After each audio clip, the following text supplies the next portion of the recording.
Hello and welcome to episode 43 of the DX Mentor, a discussion with world-class DXer Richard Dorsch, NE8Z. Thank you for joining us. I'm Bill, AJ8B. If this is the first time you're joining us, welcome. We have a back catalog of over 40 episodes covering many aspects of DX in both podcast and YouTube format. Please check us out. If you're new to DXing, I would really recommend episode 1 as it was recorded with several world-class DXers. You will get a feel of the excitement that goes with chasing DX. I hope you enjoy that. If you like what you find, please subscribe. And if you have particular episodes of interest, please like them. If you don't, drop me a note at thedxmentor@gmail.com. Let me know what I can change, how we can improve, or what topics you might want to hear. I wanted to pass on congratulations to Rob, W8MRL, for receiving his 5-band DXCC plaque with 3 additional band endorsements, giving him 8-band DXCC. 8-band DXCC is not for the faint of heart, so well done, Rob. Our guest today is Rick, NE8Z, with Joe, W8GEX. Rick has been on over 50 DXpeditions and earned DXCC from 3 different locations. I would say he's best known for his operations from Ecuador and the Galapagos Islands, but he has some interesting encounters elsewhere. We may be able to get him to talk about operating from Mount Athos. I'll at least try. Without any further delay, let's check in and see what they're up to.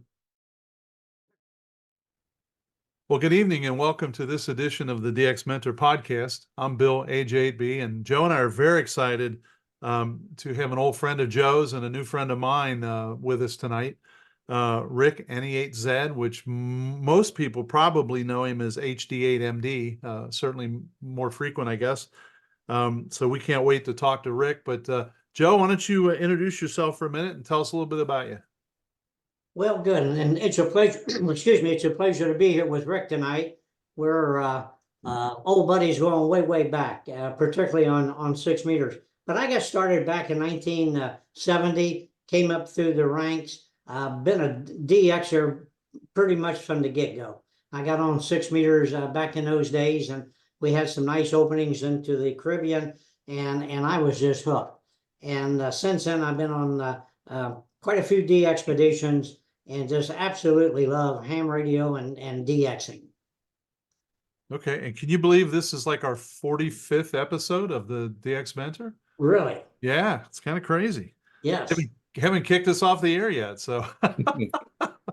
And our guest tonight is Rick. So Rick, how did you get into introduce yourself, but then how did you get into ham radio? My name is Rick Dorsch, and November Echo 8 Zulu is my stateside call. My Ecuador call is Hotel Charlie 1 Mike Delta. I sign mostly portable 2 now because we have a house on the beach there, so we're 6 months in Ecuador, 6 months in Michigan. And then when we can, we get out to the Galapagos, and that's where I use the special prefix Hotel Delta 8 Mike Delta. How did I get started in ham radio? It goes back to 4th grade. It was about 10 years old. We went out to Oregon, a family trip, visit my mom's brother. My uncle took me to this guy's house, and I just remember walking up the driveway, and in the garage, there was a table on the back of the garage just full of equipment, and a big tower and a big antenna. And I just looked around, and he had some Morse code keys on the table, and he never showed me what it was. I was a real shy guy and never really asked, but it just stuck in the back of my head. And then I think I was 14 years old. For Christmas, my parents bought me a Heathkit GR64 shortwave receiver kit. And I put that together, strung a 27-foot long wire up in my attic bedroom, and listened to the world. And actually, the first foreign station that I ever heard on that radio was HCJB out of Quito, Ecuador. And I'll bring a little story about that back to this talk here in a few minutes.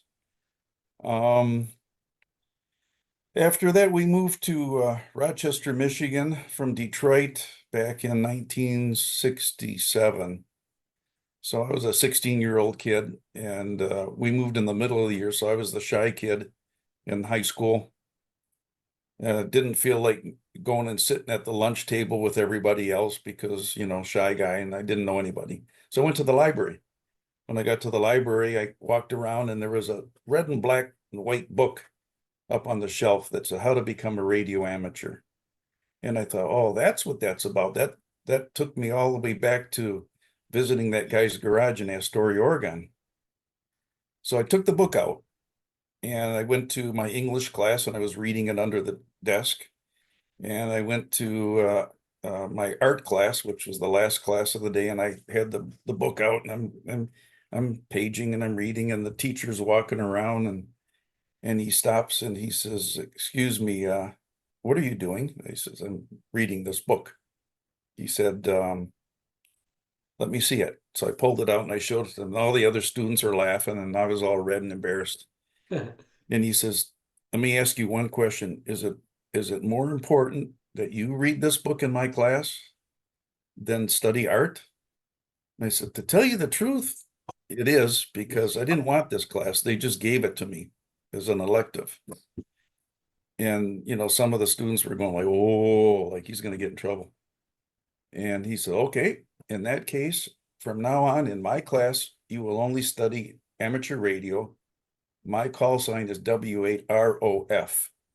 And I remember saying to him, "What does that mean?" I had no idea what a call sign was. Yeah. Yeah. That's Lee Ewald. He's my Elmer. He's now Whiskey Alpha, and you may know him. He's a big DXer. How did I get started in DXing? I started with a DXer. And to make the story even funnier, he says, well, it was a Friday. He says, "Do you have a car?" I said, "No, I can't drive yet." He said, "Do you think your father can drive you over to the Heathkit store where he worked in the evenings Oh. and weekends?" So he sold me the Heathkit code oscillator kit and a hand key and a little booklet from the ARR on how to learn the Morse code. So I started studying on Friday night. I put the kit together, started Friday night, studied all day Saturday, all day Sunday. And I walked in the class on Monday and he said, "So did you build the kit?" I says, "No, well, not only that, I'm ready to take my 5-word per minute code test." I was ready. Wow. And that was it. And it just snowballed from there to the present day. Wow. You know, it came to mind when you were telling that story. The guy that founded our club, Southwest Ohio DX, is also one of the guys that founded Hamvention, actually, W8OK. And Frank used to have a expression. He'd say, "CW is an art, be an artist." So as soon as you said you were in art class, that's what went through my head. Like, oh, Yeah. wow. Yeah. Can I assume you passed? You got the passing grade in art, or? Actually, I got a B plus. Okay, well, I got a B plus at my the end goodness, of the year.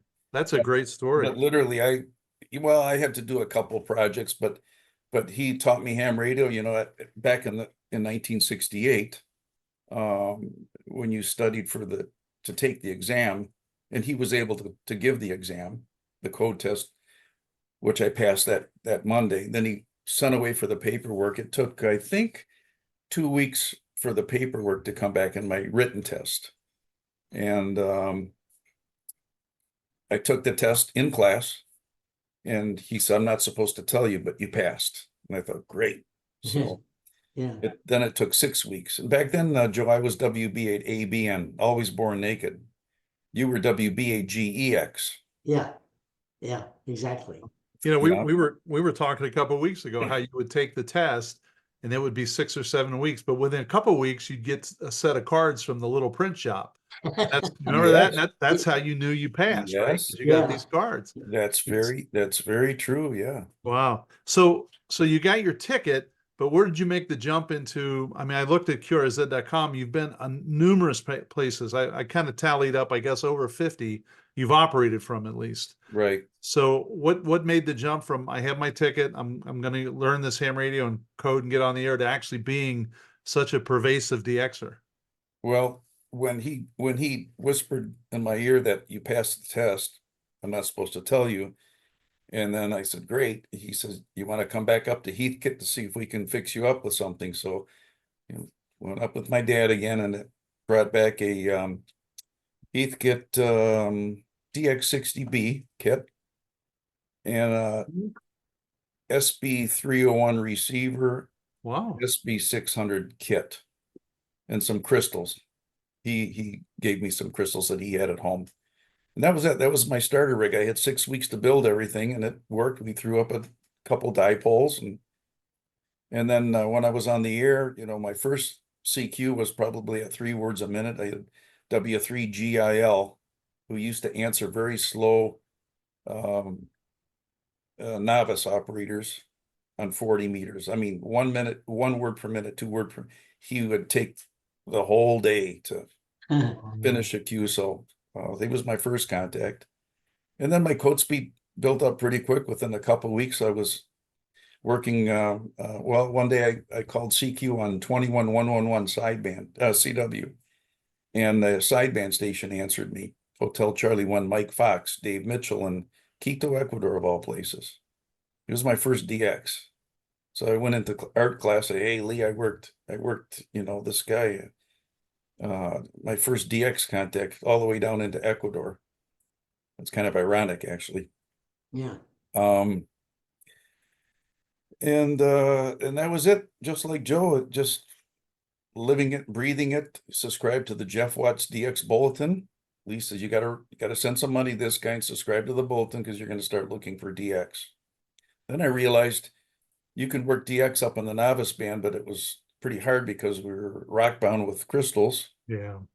And a lot of the DX wasn't up there, so I went down and took the general, and then took the advanced, and took the extra, and got those all within the first year, I think. And then everything opened up as far as working DX. Sure. Wow, very cool. So which of the what are the highlights of a couple of your DXpeditions? Well, geez, I would say, Ecuador and Galapagos. Ecuador itself is a beautiful country. It's the same size as the state of Michigan, actually. So you can actually get from one side of the country to the other side in a full day or day and a half, easily. And you've got, the snow-capped volcanoes, the Andes Mountains, the Amazon jungle, where I've operated from. I was actually bush pilot doctor in the Amazon as Hotel Charlie 7 Echo Echo. And then we have the western coast, the beaches. There's just so much to do in the country itself. The Galapagos Islands is an amazing place to visit. It's very difficult to operate ham radio from there because you want to be outside. You want to be with the iguanas. You want to be with the seals. You want to be with the tortoises and exploring nature and hiking the trails. And it's real hard. It's not like going to a deserted island where you're going to be sitting around with a bunch of tents and generators and there's nowhere to go. Here in Galapagos, there's just too much to see. So you have to take breaks. You have to get out and do that. We would typically go out between like 10 in the morning, 11 in the morning till 2 in the afternoon when the bands weren't really that good, and then stay up late. And, that transmitting from Galapagos was a lot of fun. In fact, when I was in high school, I was calling CQ on 20 CW one night, and a HC8 Gulf Sugar answered me. And I thought, oh, HC, I already know what that is. That's Ecuador. So later in the evening, I remember we used to have the call books. So I opened up the DX call book, which I got for Christmas. And I looked up HC8GS, Lucio Saltos, Santa Cruz Island, Galapagos. And I knew what Galapagos was back then. My whole life as a kid, I knew about the tortoises. And so I sent for one of his QSL cards and I got it back. His home call was, he was a school teacher on Santa Cruz. And his home call was Hotel Charlie 4 Gulf Sugar in the town of Tosagua, Ecuador, HC4 land. So when I was living down there, I was with my wife and the 2 kids were small, and we were going through Tosagua, and I said, let's try to look up this guy, Lucio Saltos. He was my first Galapagos contact, and I always wanted to meet him. And unfortunately, when I got to his house, his wife answered the door, and she was wearing black, and he had just passed away 1 week prior. Oh, So I missed meeting him, but just the thrill of working the Galapagos that way. What 20 meters CW sounds like at night, Joe. and Bill working DX with tube radios, just that fidelity to the, you know, he had a bug, I remember. Just fun stuff, you know. Wow.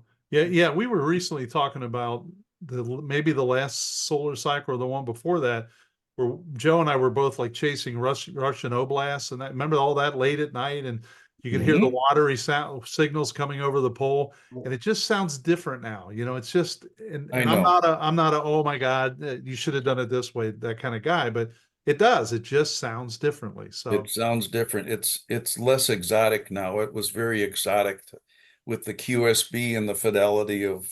In fact, I recently purchased a Collins S line. It's a C line that was at the U.S. Embassy in Quito, Ecuador. They had it as they had a furniture auction. One of my relatives wanted to go buy some steel case furniture, so I went. But when I went in the back of the sale area, there were some Collins boxes there and some equipment, and I bought the whole line for $500. It's a C line. I'll give And you 300 for it. what's that? I'll give you 300 for it. Yeah, there you go. And it turns out that the guy that set it all up and maintained it and then tore it all down and stored it away is Al K7 Charlie Alpha, who's extremely active. He worked for communications at the U.S. Embassy in Quito back 50 years ago. But I just purchased this maybe 5 years ago, because on each one of my trips I come back, I bring one piece of equipment. It's all here now. yeah, that's really It's ready. cool. It's ready to be installed, and I'm going to do my plan is 20 meters CW over the pole at night with a tube radio, just like you were talking about. There you go. Coincidentally, I didn't mention this yet on the podcast, but I did get your QSL cards today, which is really a great coincidence. What stunned me is that, and this is on your QRZ page, but you have the one I have from Galapagos has these massive tortoises. I had no idea that they were that big. These things are monsters. They're big. They can weigh up to 500 pounds. They live to about 150, 160 years old. In fact, we did a calculation once when I was there quite a few years back with my kids. We went and visited Lonesome George. He's since passed away as a tortoise. And Lonesome George, I remember doing the math that day with the caretaker, and I said, you know, Lonesome George was there walking around on the island when Charles Darwin was there with the beagle. Wow. And George was alive, you know, Lonesome George was alive at that time. In fact, I would recommend anybody that's interested in the tortoises, just Google Lonesome George Galapagos. There's videos, there's stories about him. Very interesting. In fact, when the tortoise passed away, they sent the tortoise off to, I want to say England. I may be wrong, but he went to a taxidermy place, and he's now back in Galapagos. And we saw him 2 years ago, and we were on Santa Cruz Island. He's in the Charles Darwin Research Station. It's a whole separate room. So how big around would he be, Rick? How big around? So I would say width-wise about close to 3 feet, and from front to back maybe 3.5 feet, possibly 4, the bigger ones. Yeah. Well, I had no idea. Now, we were lucky the day that the picture in the QSL card, I took about 35 pictures in order to get that. I don't know if you can see it here. Yeah. Oh yeah, sure. Huh. But it just so turned out that the morning that we went up, the bands weren't very good. So I said, let's go look for the turtles. So we went to this one reserve and we climbed up, and it just so happened that they were all feeding. So the sun was right. I took about 35 pictures, and that one came out excellent, actually, for the QSL card. Sure. So not to dwell on it too much, but you also have a picture, another QSL card on your QRZ page of, it looks like a very large iguana. Yep.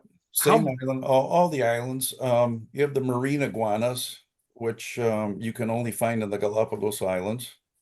Um, they're very interesting. They're all over the place. In fact, I remember when I was out on one of my trips with my son Christian, my daughter Gabriela, we were sitting on the black lava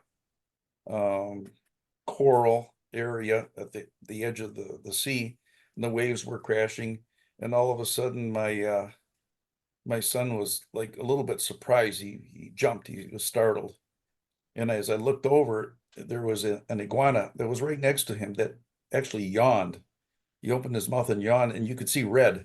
So here's this redness that came out of blackness, because everything is black around it, including the iguana. And then as we started looking around, there were many more around us that we didn't even notice. They were so well camouflaged. I'll be darned. Wow. They're very fascinating to watch. And in fact, on this last trip, we went to one beach, and I found 2 or 3 iguanas that were sleeping in the sand in the shade. And I laid about 6 feet away from them and just watched them for 45 minutes. Very, very fascinating prehistoric dinosaurs. Wow. So getting back, when you go to all these different locations, do you have a standard set of equipment you use and antennas, or do you change it as the needs require, or? No, I change it as needs require, but on this last trip, I kind of wanted to label the DXpedition and call it DXPN Lite, LITE. And you'll notice that on, I think it's on my QRZ page. Basically what I do is, if I know I'm going somewhere, I set everything up first at home, everything. I test everything out, and then I dismantle everything. Up here in the States, I buy those little black cosmetic bags from CVS drugstore. Usually, you know how you get your coupons $4 off. Yeah. I'll go get another bag. And so I pack everything in those little bags. But the trick is get everything working on the mainland before you go somewhere, so that you don't forget an Allen wrench, so that you don't forget a barrel connector, because just a simple barrel connector missing from your stash will mess up your whole day trying to rig something that'll work, because you need to make a longer length of coax and things like that. So I pack up everything first, set it up, pack it, and then go. And I try to keep it light and simple. Yeah. So Joe, we've talked about barrel connectors before, but do you want to share that with Rick? Oh, I would love to. So I was on Midway way back when, Rick, and the Fish and Wildlife aircraft that was taking us, we had too many people, so we had to make 2 trips. So the majority of us went over, and we started putting all of our coax out, and other guys were setting up the stations, and we never had a barrel connector. And I'm thinking, how in the world could we not have included those barrel connectors? Because on big trips, we have lists that we go through and check them off to be sure we got everything. So Charlie Wooten was one of them, and Bruce Butler, he was the treasurer at the time in Northern Cal. So I called them in Honolulu and told them to go to every Radio Shack store and buy all their barrel connectors. Mm-hmm.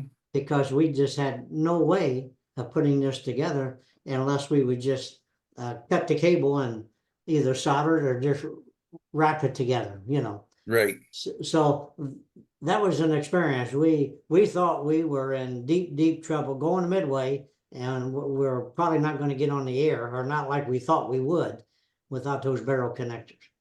So Wow. you really need to be very sensitive, like you said, in the detail. Exactly. Lay everything out at home, and if it works at home, don't mess with it. Put it in a box and take it with you. Yep. It'll probably work. Yep. Exactly. Wow. You want it to be plug and play when you get to whatever location you're going to, so that you don't waste time. You're there to make contacts and give out as many as possible. So, So- I tried- If it doesn't work at home, I doubt if it's gonna work on the island. That's yeah, right. that's exactly right. Yeah. That's So exactly Rick, right. I assume the MD in your call isn't something you pick or you were assigned because you like the letters. Can I assume you're a doctor and Yep, that's correct. My first call sign in Ecuador was HC1 Echo Echo.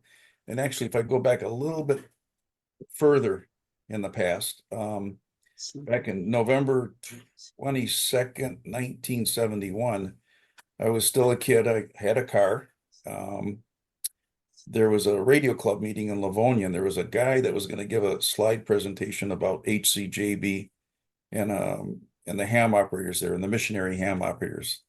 His call was Whiskey Alpha 8 Oscar Kilo Echo, Ray Cunningham. So, being that I had this experience of listening to HCJB, and I already spoke to some of the hams on sideband that wanted to see what they look like in their station. So I went to this club meeting with my cousin, and I was sitting there with a bunch of young kids. And in the back of the room, there was this real pretty girl in the back of the room with an older guy. When the program was over, I went back to talk to her, and then all the other guys came. There must have been 8 of us flocking around her. That's Maria, my wife. HC1 Mike. She was a foreign exchange student in high school, and she's from Quito, Ecuador. And the boy, Ecuador is it just keeps popping up on me, So we dated for 7 months, and when she was ready to go back, I proposed, and she said yes. And she went back to Ecuador to plan for the wedding, which was in Ecuador, and at the same time she went to the Quito Radio Club and applied for her license, and she's been Hotel Charlie 1 Mike since then. She's operated as Hotel Charlie 8 Mike. She had a license for this trip, but she didn't operate on this trip. She was busy watching documentaries on the big screen TV about Galapagos when I'd be operating. Yeah. But she likes emergency communications. If there's an earthquake or tsunamis, and she's right in there. wow, very cool. Public service. Very cool. And we're both MDs. She's a pediatrician, and I worked in toxicology. Okay. Oh. So I assume with MD in the call, you don't really want to hang around 75 meters late at night though, right? Because you probably get a lot of questions about somebody's condition and Get it everywhere. We, now that we're living in Ecuador 6 months of the year, one of my brother-in-laws in Quito says, well, you ought to hang up a shingle and put your name and advertise. I said, no, because, we would be absolutely swamped. And I just want to be a beach bum, Yeah. relax. If somebody's comes and knocks on the door and they say, hey, we hear that you're physicians, that, can we help with this and that? Yeah, gladly. But, Yeah. and that has happened, since we've been down there, but Yeah. nobody really abuses of it. And it's, we're happy to help. well, good. So you made a comment that took me back to having looked at your QRZ page. I know a lot of DXers either in person or just talk to them or whatever. You're the first guy I know that operated from Mount Athos. So Yes. are you okay with just talking about that or? Sure. Yeah. Mount Athos. I struck up a friendship with Monk Apollo SV2 ASP over 10 years ago. He has since passed away. And it's mainly because one of my close friends here in Michigan was very sick. And he made a comment to me that he hoped that he lived long enough to make a contact with Mount Athos. So I knew who Monk Apollo was. I just wrote him a letter. I put a stamp on it and I sent it to him. And the next thing I know, I get a phone call from a British lady saying that Monk Apollo would like to meet me on a certain time and frequency with my friend, here in Michigan. This lady that called, she was a painter and she did some artwork, and obviously she wasn't in Mount Athos, never, because Yeah. women are not allowed in Mount Athos. The last woman that was there was the Virgin Mary. So, it's pretty easy to do the math on that. But we struck up this friendship and we remained friends. My mom was a ham operator. She was Whiskey Bravo 8, Whiskey November Japan. My dad was Whiskey November Kilo. And my mom struck up a friendship with Monk Apollo over on sideband, and they used to talk quite often. I mean, Really? yeah, she's since passed away. It's been 10 years now this month. But she's probably got 50 or 60 contacts with Monk Apollo, and Really? others have none, and they're still looking, you know. Yeah. But one day Monk Apollo said, "Would you like to come for a visit?" And I said, "Yeah, I'd like to come for a visit. I'd like to operate." No, you can't operate. It's not allowed, but I'll go for a visit. Why not? I'd like to meet the guy. So he sent me his paperwork. I filled it out. I got my visa. Normally, a pilgrim visa to go to Mount Athos is for 4 days. And my visa came in the mail, and I couldn't read it. It's in Greek. And I said, okay, this is the visa. So I get there, I get on the boat to get over to go over to Mount Athos, which is not an island, by the way, it's a peninsula. And but they take you from port to port, monastery to monastery. So as I'm boarding the boat, the Greek police officer opens up, you know, my visa, and he looked at me and he looked at the visa, and everybody had one of these, you know. And he said, "Do you know what this is?" I said, "Yeah, this is my visa to go into Mount Athos." He said, "No," he says, "this is a permanent resident visa." So, and he says, "And I've never seen one of these before." I thought, "Whoa, that's kind of cool." I just wish that Wow. I'd be able to operate ham radio, you know, except for one contact that I was allowed to make. So I can say that I operated from there. Sure. It's there's a law in Mount Athos that to make a long story short, the administration of Mount Athos has about 20 monasteries, and each head monk of each one of those monasteries has to give the okay for like a DXpedition or everything like that. And so far to date, nobody has gotten that permission. There's a guy on the air right now, a monk, SV2 RSG stroke A, and I actually met him. I didn't know that he was a ham operator at the time, but there's about 15 hams monks in Mount Athos that they're licensed. That's because of emergency communications. Back in the old days, they used to use 2 meters a lot, or they used 2 meters to talk to their fishing boats. So there are other hams, but now with the help of SV1 RP, SV2 RSG stroke A is on the air. In fact, I think he's on the air today. As a matter of fact, I was just reading that he's going to be on 20 meters CW this weekend. So it's worth looking for. Yeah, it is. It really So is. Rick, on Mount Athos is there anything that's modern facilities like we're used to here? Sure. Well, they have internet. You know, they have cell phones. A lot of the monks have their cell phones underneath their cloaks, you know. There's a few cars, tractors. Monk Apollo was in charge of road grading. That was one of his many duties. So, you know, he was an expert at driving the Caterpillar tractors and bulldozers. Huh. But yes, there are, but it's, you know, you don't, there are a couple motorcycles. I saw one guy that had looked like a lawnmower converted to something with a couple wheels in the back, and he was a monk, and he was putzing down the road on that. But it's like I was mentioning earlier, going to Mount Athos is like stepping into a Steven Spielberg movie. It's the best way to describe it. The monks, the young monks, I got to know quite a few of them. In fact, I'm still in contact with 3 or 4 of them from 10, 12 years ago. We email each other. We became pretty close friends. I had a lot of fun with them. I'm kind of a practical jokester, and I'm sure I lightened up their days and nights. I have to tell you this story. Please. So one night I was sitting around with about 5 or 6 of the young monks, and we had a campfire going. Stars were out right on the edge of the Aegean. it was just beautiful. It was gorgeous. And the one monk said, they all spoke English, you know, a little bit of English. And the one monk said to me, can you teach us some English? And I said, well, I can teach you some slogans, some American English. Okay.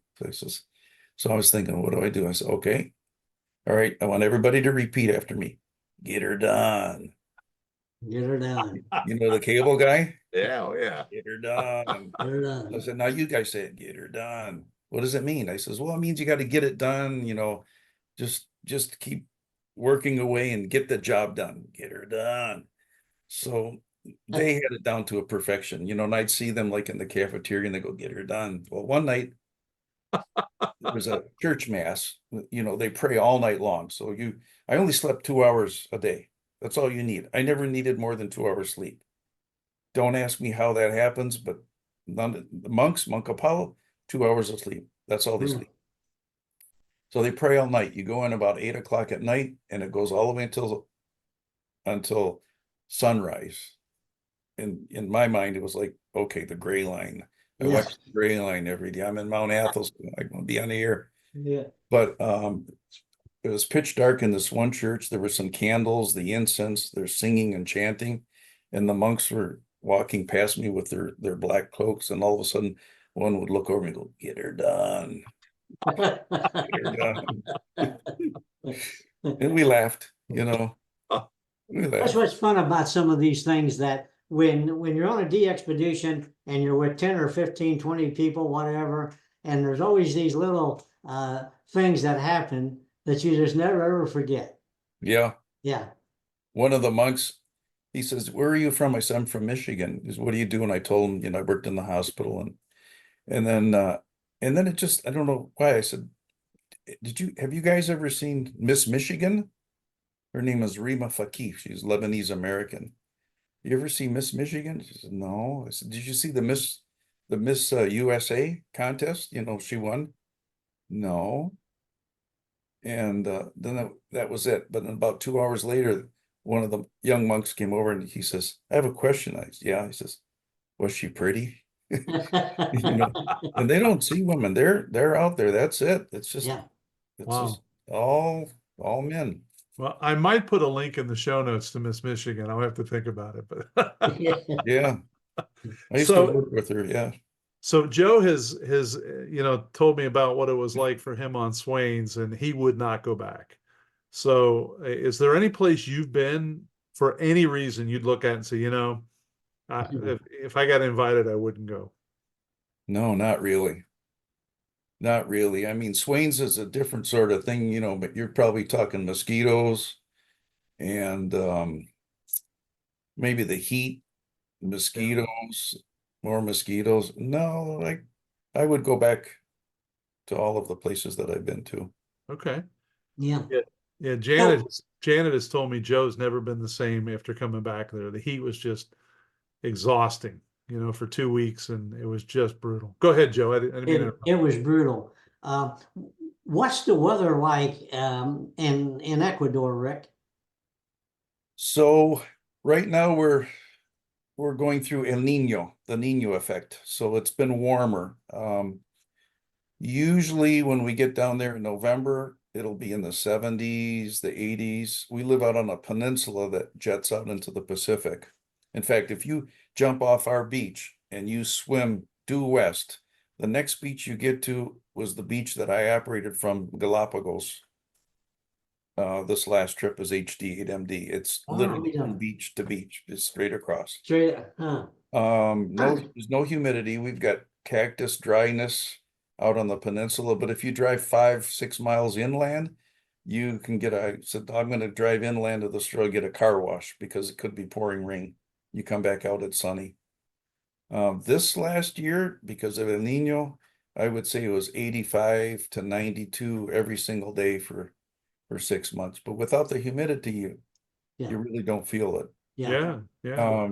It's right in the equator. So at 12 noon, if you stand on the roof, you have a little black line that goes between your 2 feet because the sun is directly above. You have no shadow. And that's different because all of our lives up here in Michigan, Ohio, we always walk with our shadow. Our shadow is always there. We don't pay attention to it, but it's there. In Ecuador, in fact, we'll get visitors come down and they'll say, "Hey, look, I don't have a shadow." They, without even mentioning it, that little black person that walks on the sidewalk next to you isn't there. It's just a black line between your feet. So you always see people, tourists taking pictures of their feet because you just got that little black strip between the feet. Yeah, yeah. Sure. Sun is very intense, very intense. Rain where we live, I think they get 7 inches per year on Wow. the peninsula. Yeah, yeah. No snow. That's why Yeah. we're down there. That's a great story because the president of the company I work for, he's been a runner his whole life, and he got to the point where he was within a mile of equaling the circumference of the earth, right? So a bunch of his friends and family bought him passage to Ecuador. So he was Okay. going to run 2 miles in Ecuador and hit the equivalent to the diameter of the earth, the equator. So it was interesting because he didn't realize what a habit he had of when he would run, he would occasionally watch his shadow and just kind of maybe get a feeling for his pace or his form or something. So exactly what you said, that never occurred to him, but now he's running down there and there's no shadow. And that stood out to him so much. He Yep. said, I actually stopped running because it was like, Mhm. and it took him just a second to realize what was going on. But Mhm. that's funny you say that. I've heard Well, that. it's like flushing the toilets, up here in Ohio, Michigan, you flush the toilet and you watch it swirl to the right, If you go Yeah. to Chile, it swirls to the To the left. left, yeah. And when you're in Ecuador, you're in Quito, you flush, it goes, just drops straight down. Because Wow. you're on the equator. Yeah. Yeah.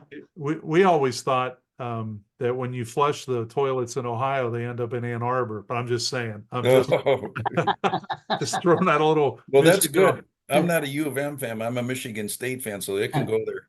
I saw that with so let's talk about Poland for a minute. I was going to bring that up, and there's a picture of you on your web page, right, with standing next to a car in Poland with your Michigan State jersey on. So I paid attention to that. So now, do you get back there often, or? That's an interesting story. My mother's parents came from Poland. I always thought that my father's ancestors came from Germany because my last name is Dorsch. But 10 years ago, when my mom died, the night before she passed away, she says, "Rick, find my family." So, "Oh, Mom, we're all here with you. Your family's here." And I got yelled at. "No, find my family in Poland. My parents never told us anything about anything. They don't know." She had no idea where they came from. So after she passed away, I started doing research. I joined the Polish mission here in Michigan, and I started hunting and searching. And I asked one of my aunts, her youngest sister, who was still alive, if she had any old letters or any old documents. She said, "Yeah, I do somewhere, and come back next week and let me see if I can find it." Well, she had 2 envelopes that had return addresses on the back of it from World War II. Oh. And so I started Google Earth looking up these villages. And then I went to Facebook looking up my mom's maiden name in the villages. And I started finding people. And then to make a long story short there, my very close friend, Andy, Sugar Papa 9 Kilowatt Radio, and his wife, Lucy, we talked about this over ham radio because he kind of lives not too far from where my mom's parents came from. He said, "Well, we'll go on a weekend trip and we'll go looking for some of these houses." So we did that. We coordinated through ham radio and he drove there. He knocked on doors and he found my mother's family, and it's a huge family, and the same 2 homes that my grandparents were born in are still there. Oh. And then during my research at the Polish mission, my researcher said, "By the way, your last name's not Dorsch, it's Dorshinsky." So my parents, my father's grandparents, came from northern Poland. And that's where that picture is taken with the red Polish Fiat. So I've been over there a couple times and toured around, visited the four areas where my four grandparents have come from. But I still need to go back and do some more research up in the Sugar Papa 2 area where the Dorshinskis came from. But because of her, now I have to turn off my cell phone at night when I go to bed because I've got so many friends and relatives in Poland, relatives mainly, that they get up in the morning, they start texting me with a 7 hours difference. My phone goes bing, bing, Yeah. bing. If they send 5 pictures, it's bing, bing, bing, bing, bing. I have to shut it off. Yeah, yeah. It's Well, fun. that must have been fascinating, though. That really must have been interesting. Oh, it was very emotional to go into the churches where my grandparents were baptized and meeting the relatives. One guy, I went to this one guy's house who was my age, and I knew where he lived. I didn't know what he looked like. And I knocked on the door, and he knew I was coming. And when he opened the door, I looked at him. He looked at me. We started laughing because we look identical. It was like looking Yeah. into it was like Joe, you looking in the mirror and seeing Joe. Yeah. And we just couldn't stop laughing. It was like, How yeah, could we're this related. be? We're related. Wow. It's too That's funny. very Poland's interesting. a beautiful country. So Rick, do you have any other DXpeditions planned other than going back to Ecuador and the Galapagos? Not really. I'd like to. Maria has a cousin that lives in Lima, so maybe on this next trip I'll get the IARP license, which only costs $10 from the ARRL. It's good for a year, and that allows me to sign OA4 stroke NE8Z, and I'd like to just play with 6 meters. Sure. This next March possibly. We're just kind of nothing rare, but just Yeah. something fun Sure. to do. By the way, going back to Galapagos, it was November, December 1981. I was calling CQ as Hotel Charlie 8 Victor Hotel Fox from Galapagos, running 9 watts to a 2-element quad. And lo and behold, who should answer me is WB8GEX. Is that right? Really? Yeah, Yeah. that was our first contact. WB8GEX. Wow. See, I tell these guys I've been around a while, so that reconfirms it. But Yeah. but that wasn't Spark Gap, you're right? That was Yeah, I was using a Japanese Belcon Liner 6, 9 watts sideband to a 2-element quad made with PVC pipe. Sure. And my power source was a 12-volt marine battery sitting on the desk. holy smokes. And Joe, and I can still hear it. He was like 40 over. Because it was like, remember those days, Joe? It was like an intercom. Yeah. Yeah. It was like intercom. Well, since you brought up Galapagos, I know you've been down there several times, which has allowed you to essentially chase DXCC. So there's the second thing that I don't know anyone else who has DXCC from other locations. Maybe Scott Wright, K0MD, for his trips to Chile and stuff.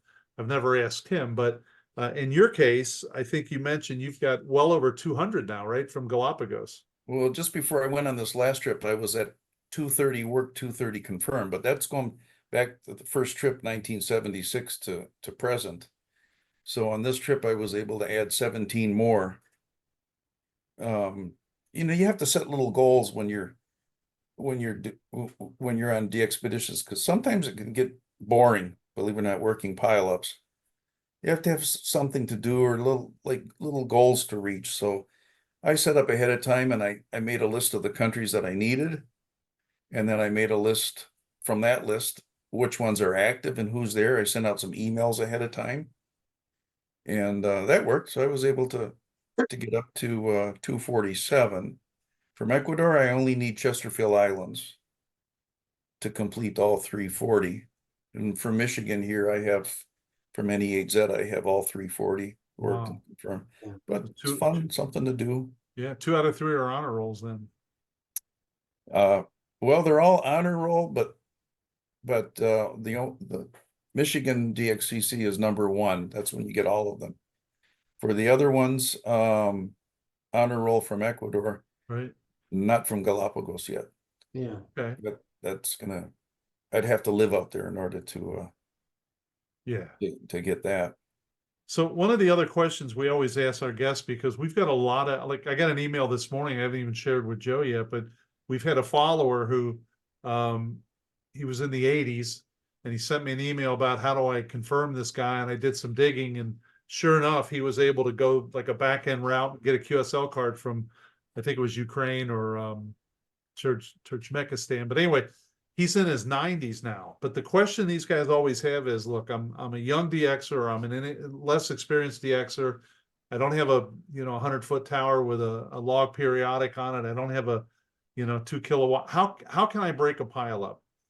And Joe and I have our own theories on that, and they're pretty much the same because everything I know I learned from him. But just as that a generic question, what would you tell someone that, hey, the best way to work me on Galapagos when you hear a large crowd is to do this? Okay, well, it depends if you're CW or sideband. On CW, I learned from my QSL manager a couple tricks. Cade LJG, John Kroll. He's been my manager since I went to Ecuador for the first time to live in 1974. I was in his basement up in Flint, Michigan one day, and I watched him in a pileup, and he does a lot of listening. I'd be in there calling, and I'd want to call. He said, no, you listen first. First, you listen. Learn who the operator is, learn his techniques. Is he moving a dial up and down? Is he sitting on one frequency? And then once he would find the station that he was working, he would call the guy about a half a kc higher, not zero beat. There's too many people zero beat, especially with the modern transceiver. Zero beat.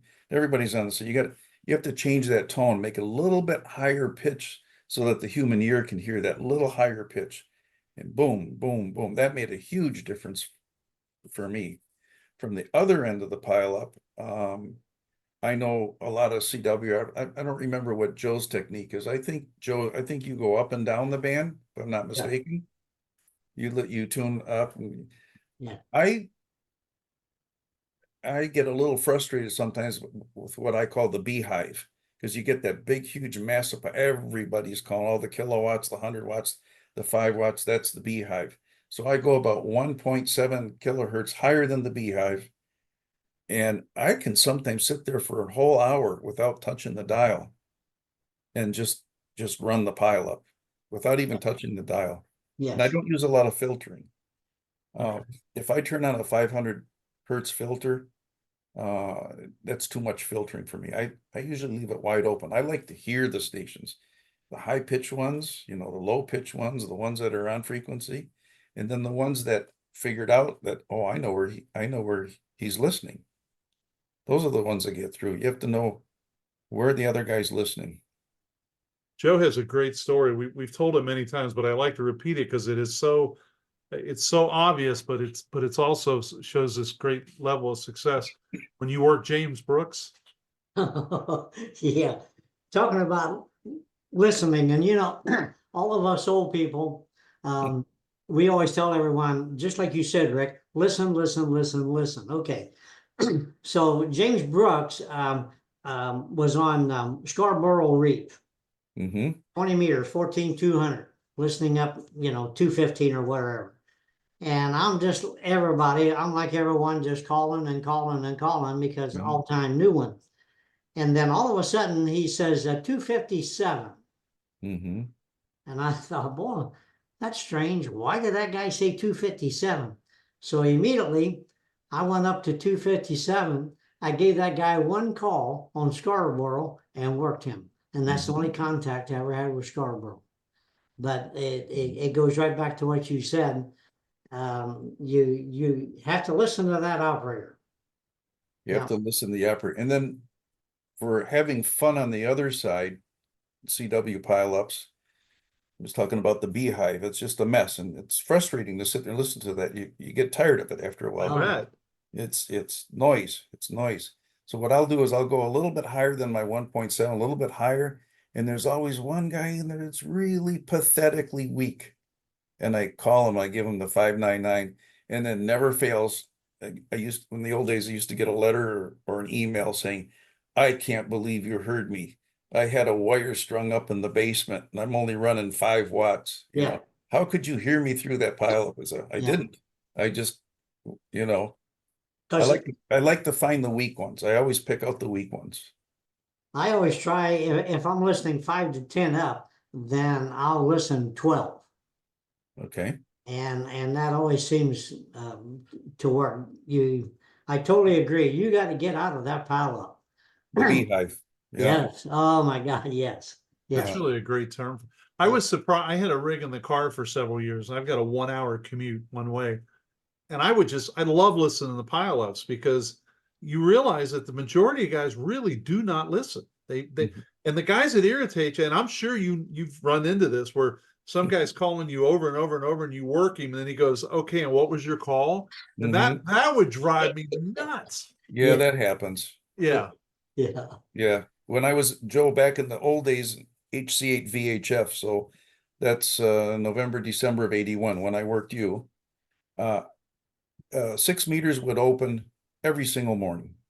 And I'd call CQ and I had this, it was WA4 from Alabama. And he'd call me every single day to give me the dew report.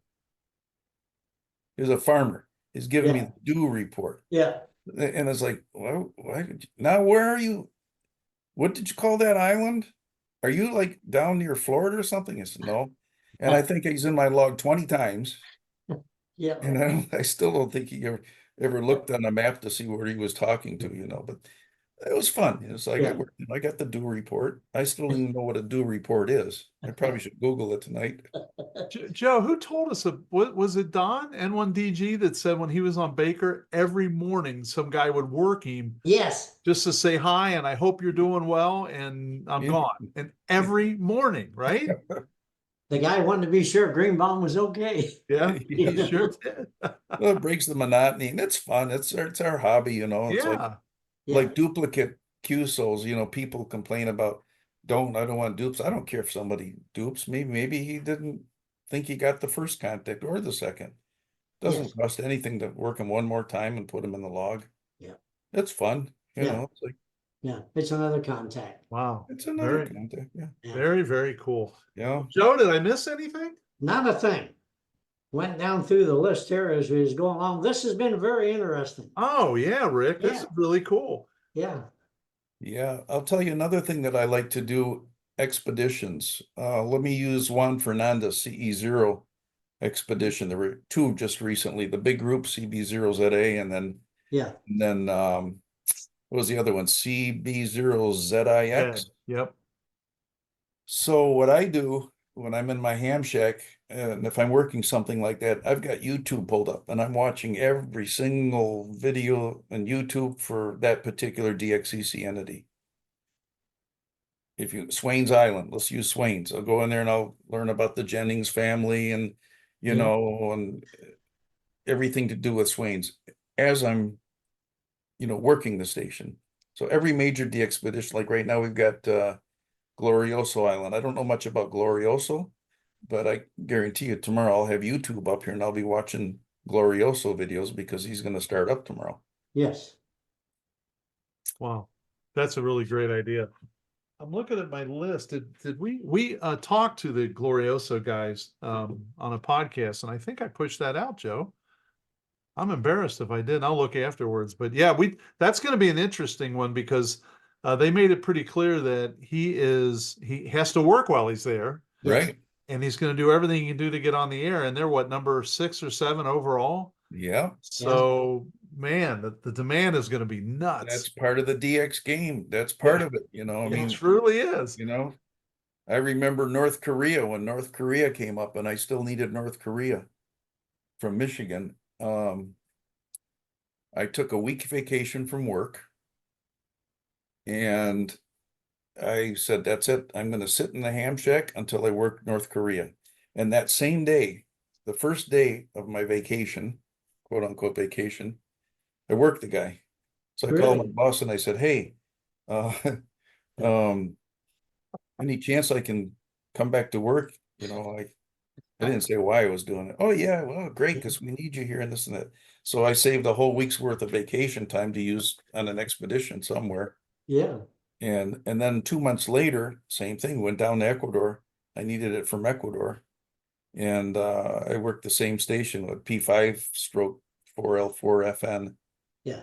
But I was put up an antenna and I pointed it 15 meters sideband, pointed it to North Korea, locked myself in the room, and it was the same evening. I worked them once and that was it. Yeah. But if you don't get it, then look what we've had since then. Nothing. Yeah. That's no, right. That's right. Yeah. And that's something we'll talk to guys about. Like, even if you think you're interested in DX, there's some stuff on now you need to work just in case someday you say, yeah, I think I'm going to do this. Sure. But some of this comes along every 10 or 15 years. Sure. It's funny what you say, because I took at least a day off to try to work Romeo when he was in Vietnam. Okay. I was a much younger lad back then. Yeah. I was KB8DF. Okay. So I worked him on CW, and I get back the not in log. And I was and there was no other way to verify it at the time, and I was crushed. Yeah. Well, then I found out that even if it was in the log, it wouldn't have counted, Right. for a variety of reasons. But I had written him a letter and everything saying, no, it's KB8DF, KB8DU. You got the time, everything's right, but I know it was in the log. And so ever since then, it's like, yeah, I'm going to do an insurance contact just to be That's sure. right. Insurance contacts. Yeah, absolutely. Man. Joe, I'm Cool. sure you missed one or two over the years Oh my God. Yes. because of not getting an insurance contact. That's part of the game. It just seems like, yeah, Right. you miss one and boy, do you learn. You get smart real quick. Yeah, you do. Man, I won't do that again. No. Yeah. The other thing I learned, Rick, was I used to be the guy that would say, well, here's the contest. There's a contest weekend, CQ Worldwide. Yeah. So, and I can't compete on Friday night, so I'm not even going to try. I'll wait till Sunday afternoon, and then it's easy pickings because now they need me, right? Yeah. Right. Problem is, if sunspots don't cooperate, you turn the rig on Sunday. Yeah. So, and I've been bitten by that a couple times. It's like, That, oh my yeah. God. I actually never thought of that. That's interesting. I just learned. Yeah. Yeah. Okay. That's good trivia. Yep. That's good DX trivia. Yeah, That's true. You just get bit sometimes. So Yes, for sure. well, my friend, it's absolute pleasure. And again, I guess, and I'm embarrassed that I wasn't able to hook up with you at the DX forum this past weekend. You were kind enough to nudge me, and I even went over to Joe and I said, I got to go out and talk to, and it was the guy who we were wrapping up the DX dinner from the night before. And he said, okay, Rick's up there. He's got a blue jacket on, and I got tied up outside. And by the time I came back in, the CQ, I think the Contest University maybe was on, and I didn't ask what color blue, and you don't realize how many blue jackets there are until. Right. Oh, Oh, that's okay. I apologize for that very much. Got to see you. Got to see Joe briefly also. But Yes. Yeah. it was Yeah. And He that- tapped me on the way out. And boy, we'd love to have you come down to the DX dinner if you're in town some year, or sit and enjoy other DX and just be able to chat about it. So when was it, Joe? When was it about when Andy was here? SP9 Kilo Radio. I contacted Joe and I say, hey, Joe, can you get me a ticket for the DX dinner? So where does Joe sit us? At table 1. We were with Joe, with Joe's wife, of course he Maria. does. Well, you Andy wanted to see? Campbell. We all sat at table 1. Oh, was that at the Crown, Joe? Or Yes. yeah, okay, so Yeah. that was quite a Yeah, while. that was at Now, the Crown. Yeah, so where did you guys go on a DXpedition together?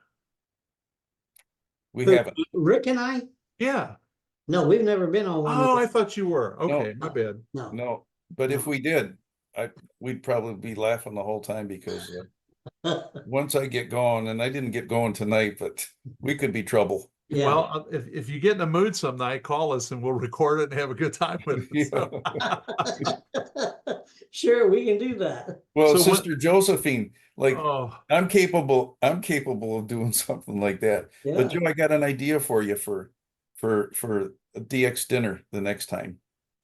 You know how we have the two infancies in our lives when we're first born and then much later in life.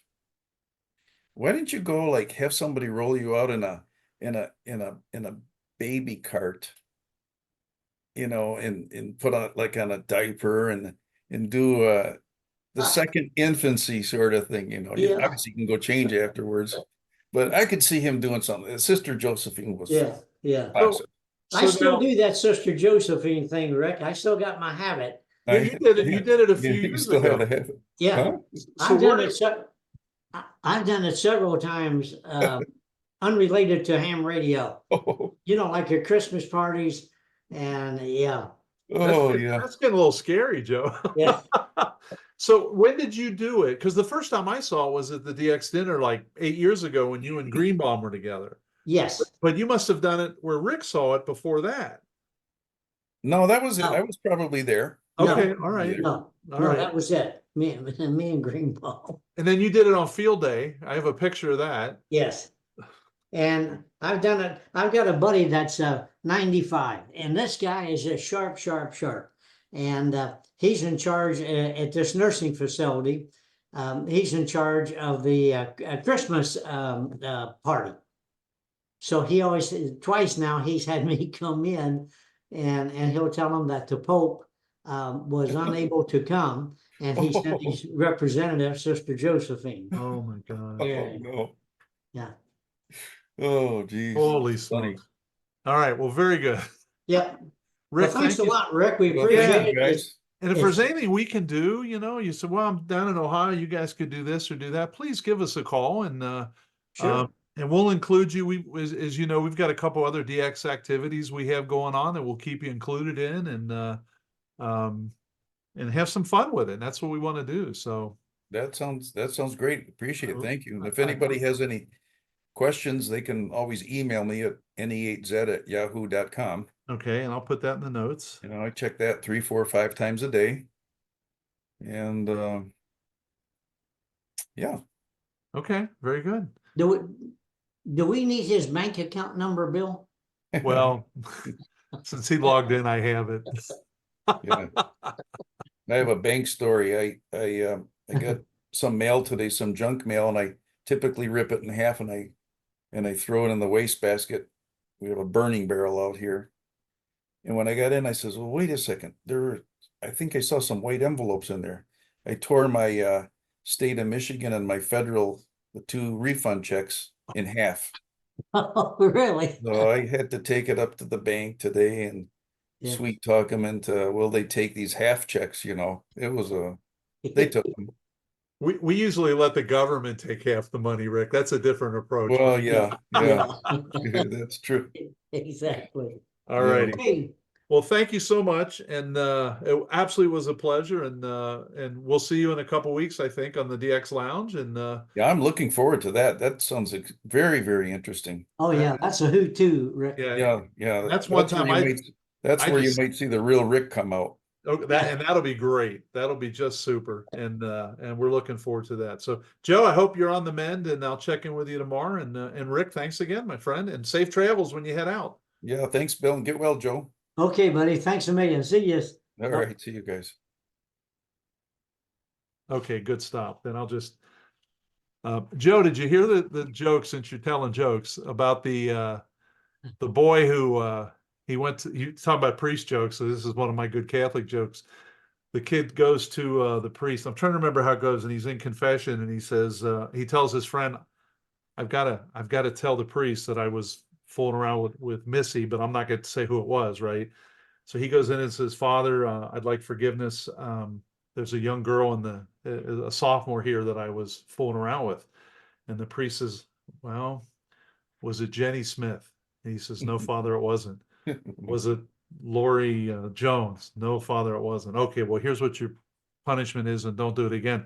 So now he comes out and his friend goes up and says, well, how bad was it? He said, it wasn't bad, and I got 2 good leads.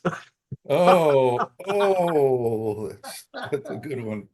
Oh my goodness. So Yeah. all righty, sir. Well, thank you guys so much. I'll and, tell you let me tell you a nun story before we hang up here. Oh, please do. My good buddy across the lake here, Larry Kate, UT, big DXer.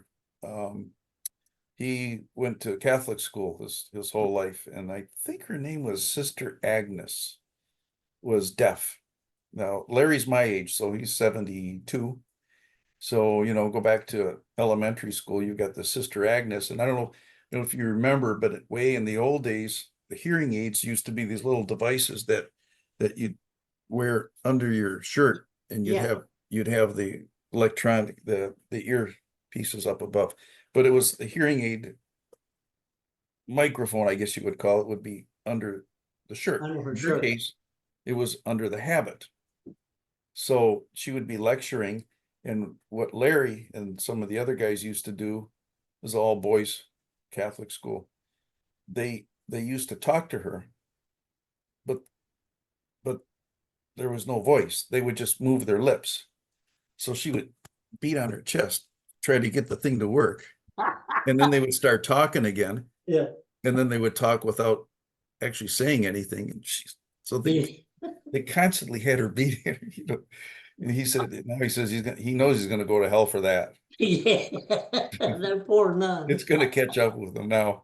Yeah, yeah. We have a vice president at work that we aren't all particularly fond of, and he's very arrogant. He's just a pain in the ass to work with. But anytime we have a Teams call with him, we all kind of go, even if his microphone's working fine, we just Oh yeah, same thing. Yeah. yeah, same thing. Just irritates the hell out of me. Yeah. Oh my goodness. Well, thank you both so much, and we'll be in touch. And Rick, the DX Lounge literally was, Joe and I were kicking around like, I mean, hell, I'd seen Jerry Rosales more in the last 3 months than I'd seen in my life, and he and Val Great checked idea. for a half hour, and Yeah. Ralph Bellows was there, and if you know Ralph, he's a hoot, and K9ZO. N9ZO, yeah. Sure. You got Ralph Feder, I think, in there also. Yeah, he hasn't attended yet, but No. now this one, K0MD, if you know Scott, this will be his first. So yeah, it's been really, Yeah. and majority of people stay the whole time, but the whole idea literally was, oh, Rick is here, how you doing? I haven't talked to you, and then I Yeah. gotta go, and so it's been very popular, and I'm W0GJ, isn't Glenn not on there? he was invited, but he's not been able to make it either. So Yeah. yeah, there's a number of people that have been on there, and Yeah. yeah, it'll be a lot of fun. I'll look forward to seeing you there. Marie and I were coming back from Ecuador once. We were walking through the Miami airport, and there's a restaurant there, just as you pass immigration, in the Terminal D, I think it is. That's kind of open air, and you can see the people sitting there eating. And I walked by, and there's a scruffy guy with a beard and a mustache, and I looked at him, and I sat down on a chair, in the hallway, and I kept looking at this guy. Man, he could be like the twin brother of Glenn Johnson, W0GJ. And this was just before the big trip to Desecheo, the big last trip. Yeah.